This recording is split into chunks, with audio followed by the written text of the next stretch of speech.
સવાર થઈ, એક નવી શરૂઆત કરો. ગયા દિવસની થકાણ કઈ રાતે જતી રહે. સવાર થઈ, એક નવી ઉમ્મીદ, એક નવા રસ્તા તરફ આગળ વધો. તમે માથું નીચું કરીને નહીં, ઊંચું કરીને ચાલો. દિવસમાં એક વખત પોતાની સાથે સમય વિતાવો. આવતા જન્મની વાટ જોઈને આ જિંદગી વિતાવશો. એક જ જિંદગી મળી છે, એ પણ દુઃખમાં ગુજારશો યાર. બધા કહે છે ને કે સમયને થોડોક સમય આપો, બધું ઠીક થઈ જશે. તો એક વખત પોતાના તરફથી કોશિશ કરજો. સમય પહેલાં બધું ઠીક થઈ જશે. થોડીક મુશ્કેલો છે, ખરાબ હાલત છે, પણ યાદ રાખજો, હાલતથી તમારે લડવાનું છે.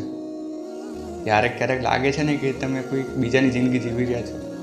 એક બેચેની મહેસૂસ કરો છો ને. લાગે છે કે કરવું કંઈક બીજું છે ને કરી કંઈક બીજું રહ્યા છીએ. આમ ચૂપચાપ બેસી રહેવાનો કોઈ ફાયદો નથી. પોતાની સાથે સમય વિતાવો, બધું ઠીક થઈ જશે. પોતાના સપના તરફ આગળ વધતા પહેલાં એક વાત યાદ રાખજો કે પોતાની કમજોરી કોઈને ના બતાવતા. કેમ કે તમને આગળ જોવાવાળા ઓછા અને પછડાવાળા વધારે છે.